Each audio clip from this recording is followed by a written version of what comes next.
Hi and welcome to today's video.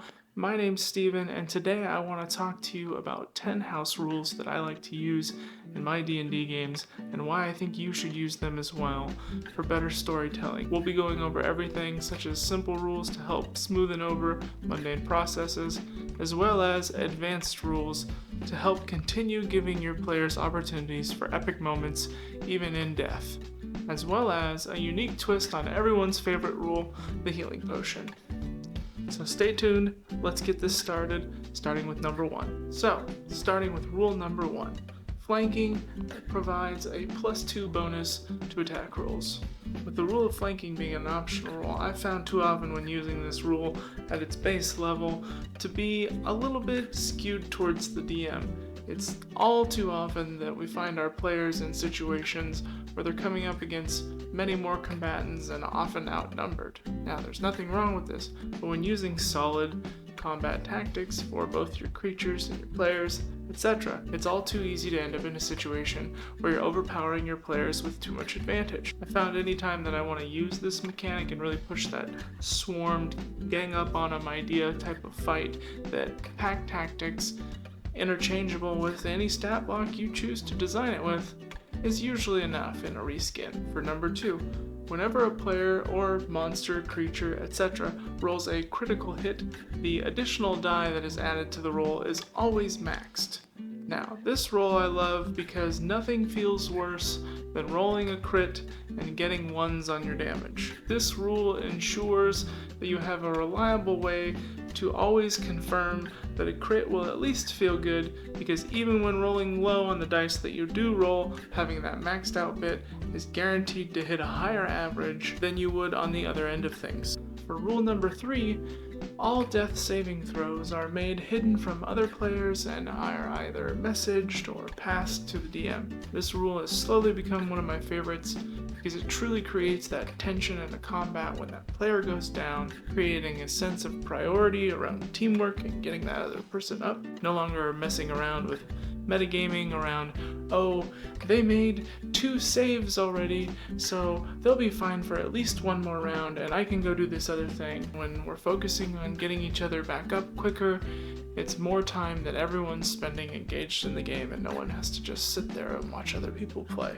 For rule number 4, having proficiency in a certain skill is a requirement for helping another with a skill check involving that skill. Now, I know everyone's had that moment where they experience a little bit of frustration when they're trying to do something that they really know pretty well and are decently proficient in, and someone else steps in, whether it becomes an uninformed family member, a new coworker, where you're trying to accomplish this task and the person who's trying to help you, who's uninformed, is doing nothing but getting in the way. And oh man, can this be frustrating. This just continues to bring realism into skill checks, as well as continuing to allow everyone to specialize and preventing the 87 skill checks at the door so everyone can see if they maybe made it past it.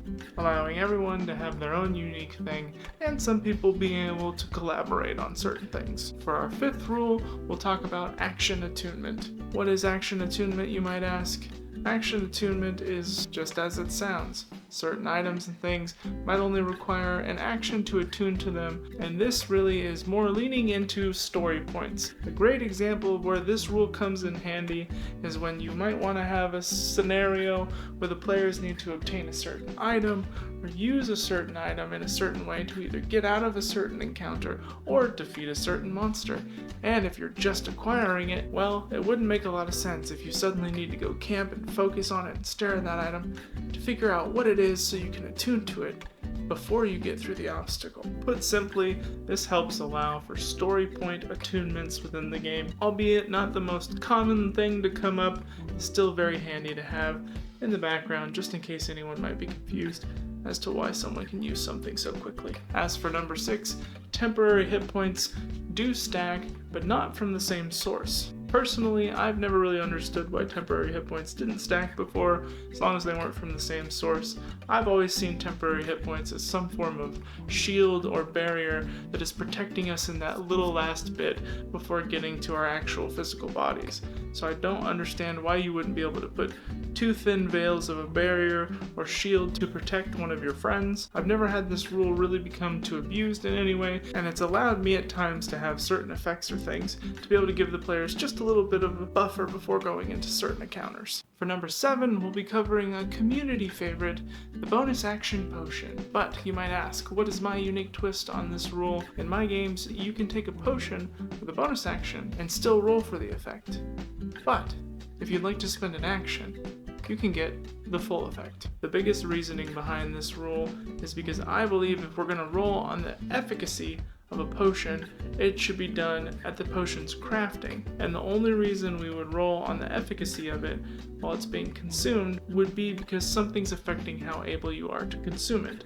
So, in my games, if you stop, take a moment, and drink that potion using your action, you're able to consume the full benefit from it. Or, if you would only like to use a fraction of your turn and try to quickly drink it while you're also doing some other things, you can roll for the effect, as in other games. This rule not only just, in my opinion, makes sense, but also provides a consistent benefit for a very common reoccurring magic item that is often charged gold for at a very consistent price. If they were truly such wild cards and alchemists were unable to make consistent batches of healing potions, I don't think it would be the go-to tool for healing within some kind of fantasy space like this. This provides a consistent benefit for a consistent cost. For rule number 8, leveling up will be done as a group, either at the end of the session or at the beginning of the session right before it's actually started. I've loved this rule for a long time because it continues that communal aspect of the game even as we pull ourselves back above the table and remove ourselves from play. This also allows the party to do better planning around their abilities so no one's taking the same thing or stepping on each other's toes, as well as providing a full kit that they can examine to create everything they're looking to have in their toolkit in their upcoming adventures. For number 9, a simple rule settling the debate: grease is flammable. Now, this might be at different grades. A thicker grease may be used for like wagon wheel bearings or something like that. Might only be flammable in the sense that it could be soaked around a rag and maybe turned into a torch, but liquid grease in vials and things, often found at common general stores, is absolutely flammable.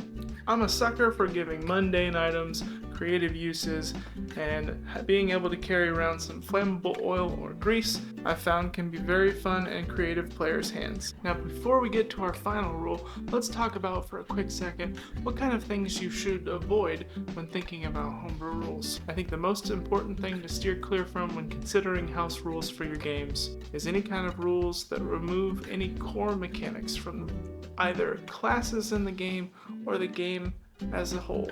Sure, there are times where banning certain races for campaign settings makes a ton of sense, and this is not quite what I'm talking about. I'm talking more about either certain mechanics, spells, features, whether they be from the feats list or the character feature list, or even subclasses. These are the things I urge you to be careful on. 5e, while a bit unbalanced at higher level play, is a relatively decently balanced game. We have to be careful when thinking about banning these kinds of things from our games. Oftentimes when making these sorts of bans, unfortunately, they're often coming from a place of misunderstanding of either rules, mechanics, or what a dungeon master has at their disposal. Next time the players get one over on you, instead of thinking of how frustrating that certain spell or feature might have been, think again and consider how you might be able to interact with it in a better way or counteract it with either your own creature, spell, or feature. We have to be able to take a step back, get introspective, and less defensive so we make sure that we don't become an adversarial DM. So remember, when we're looking at rules, let's just try to stay away from anything that rids the game of any core mechanics, and if anything, let's look to add our own. Now, let's go to my personal favorite rule, and for my 10th and most favorite rule, Last Stand. If a player character fails all of their death saving throws and dies, they're able to take one non-healing action before falling. In a last moment of fading strength, this gives players all kinds of unique opportunities to either aid the party, make that last impact, get in that final stab, or even just have a tear-felt goodbye. I've seen this rule create all kinds of unique situations, such as a party being teleported out of the big boss room when it was just too much and there was nothing else to do, or a character in their final moments tackling the BBEG through the astral portal that is open behind them, breaking their concentration and locking the two to drift in astral space together, saving not only the party, but the whole town. This rule can give players unique moments to offer a firm farewell in what is often long drawn-out combat. And that concludes the 10 house rules that I like to use in my games. If you watched this far into the video, I just gotta say thank you. And if you plan on using any of these house rules into the game, or have unique ones that you think I should add to my very own list, let me know down in the comments below. And don't forget to hit that like button, smash the subscribe button, and hit the notification bell so we can catch you on the next one. Thanks guys, and we'll see you soon.